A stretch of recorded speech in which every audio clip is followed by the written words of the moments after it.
para a gente fazer esse ponto, você contar um pouquinho para a Apple. Você teve a oportunidade de participar de um momento muito importante no Brasil, né, que foi a introdução das medicações para HIV. Então, para fazer esse paralelo, né, hoje a gente fazendo de tudo aqui para conseguir um destaque na frente do médico, e naquele momento vocês tinham a oportunidade de chegar com um valor imenso, focado no atributo, né, da medicação e na vida que ia ser salva. Conta como foi isso para você. Assim, Como foi a estratégia que aconteceu? é um case muito bem para mencionar, porque foi algo especial mesmo na indústria farmacêutica como um todo. Aquele tempo era AIDS, não tinha HIV.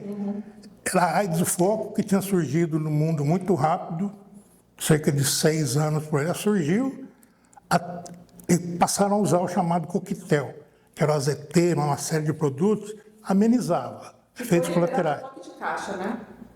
Assim, os estudos... Não, esses novos, porque da parte do coquetel eu não peguei, eu não trabalhei com isso. Eu peguei no produto Indinavir, que era o Crixivan da Merck. Ele era uma evolução já. Uma evolução. Eram 3 produtos de boa eficácia, nem se comparava com a ZT e outros. Trouxe muita coisa boa, assim.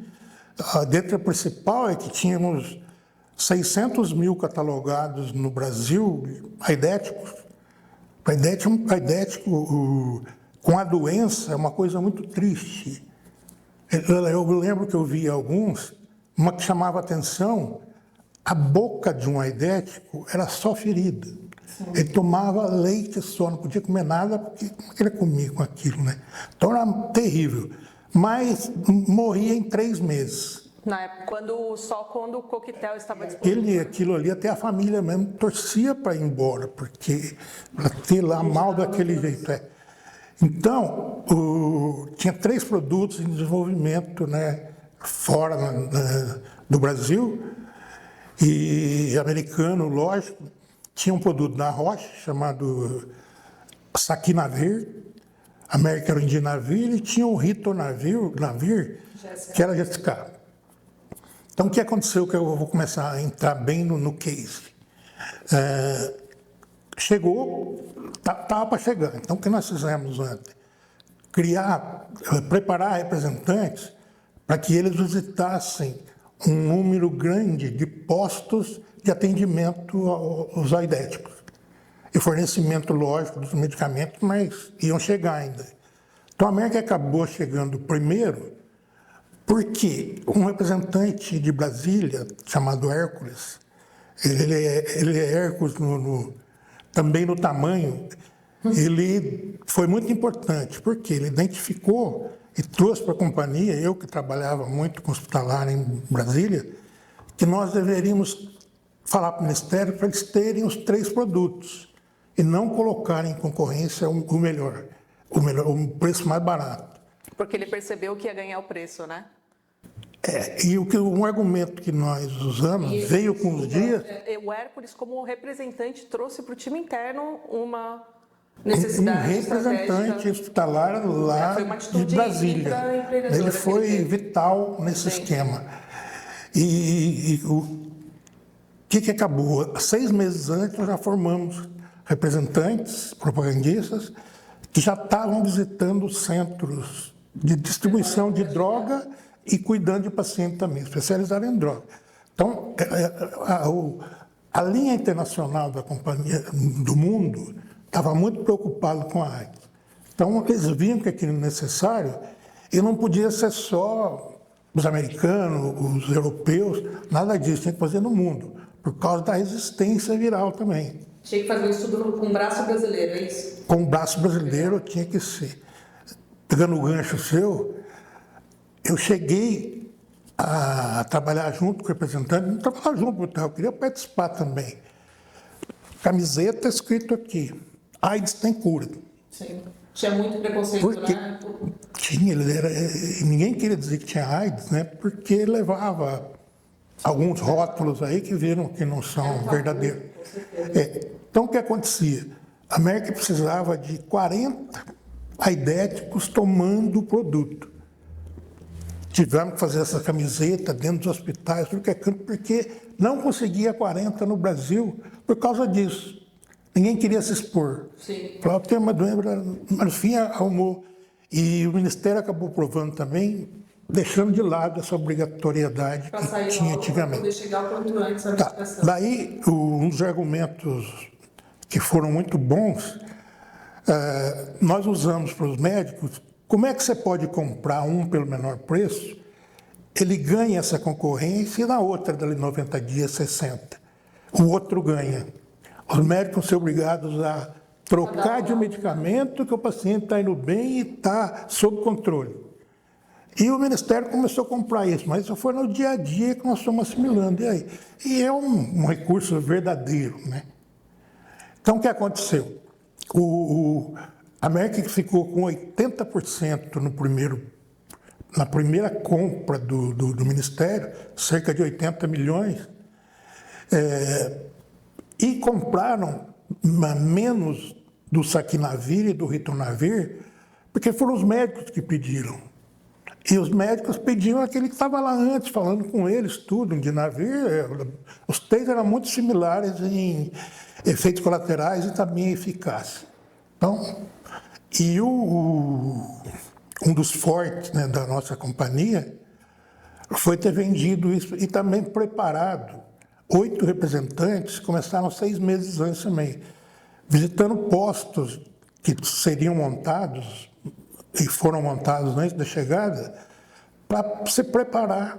Para a chegada da medicação, né? Porque você imagina aquela ansiedade para a chegada, né? E a quebra dos processos, e aí o governo consegue trazer a medicação, e aí quem faz a distribuição ia ter mais todo o tempo organizacional para aviar essa receita, para entregar essa medicação que tinha um super controle, né? Então foi muito bacana, eu achei essa antecipação que vocês tiveram para deixar todo o cenário preparado e também para informação dos médicos de todas as 3 variedades de medicação. Achei super interessante e relevante também a estratégia de vocês. Sempre pensando, né? No como melhorar e a agilidade principalmente nesses cenários das doenças complexas tão importantes, né? Eu tenho um imenso orgulho de ter feito parte desse grupo. Foram grupos também diversificados dentro da empresa, um da área de finanças, um da área médica, 2 da área médica, blá, blá, blá. E o grupo de trás, a empresa, na realidade, se voltou por aquela causa. E não visando só o valor, o dinheiro que ia captar com isso. Visando, eu quero participar de algo que vai ser importante. Eu visito o médico há 15 anos.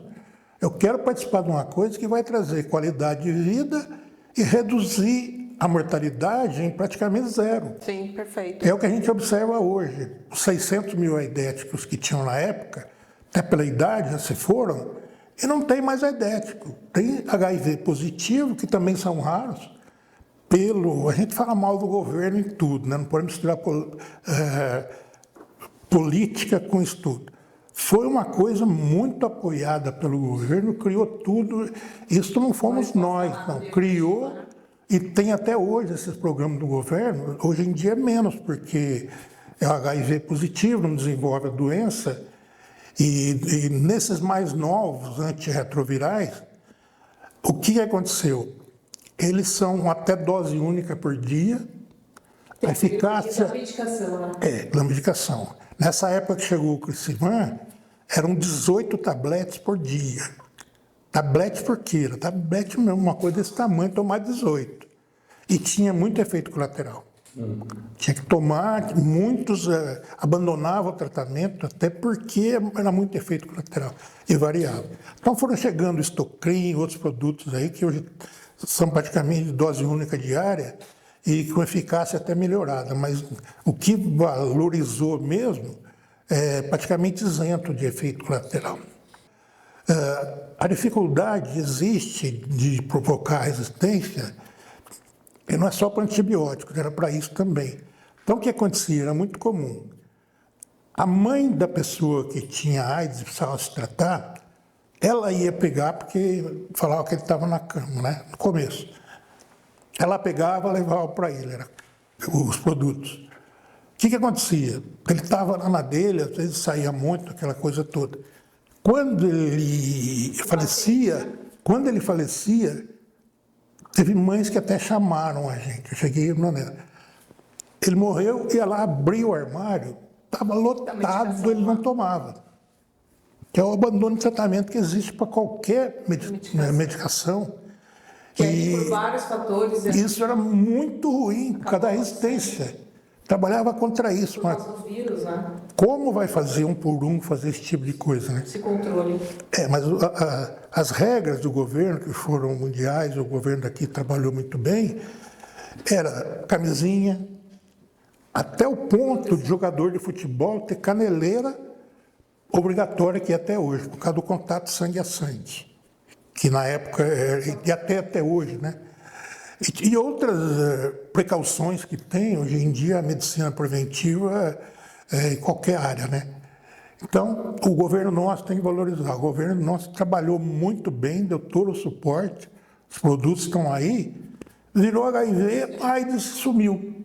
E se pensava, na época que apareceu, que isso aí ia exterminar rapidamente muitos milhões de vidas, ia ser mundial o negócio. As previsões mais fortes era que no segundo ano, de 600 mil, já ia para 2 milhões, 3 milhões. Cada do que entrava, era muito bom. Então foi feito tudo isso, os médicos, enfermagens, pessoal de retaguarda foram muito importantes também nisso. Todo mundo eles abraçaram, a ponto de quando a gente visitava um desses lugares, eles gostaram de ver os relatórios deles. Olha aqui, esses aqui estão tomando, beleza, ó, não tem mais nada, está controle, tem a coisa do efeito colateral, tudo bem. Então esse é um case que eu me orgulho bastante. Com certeza.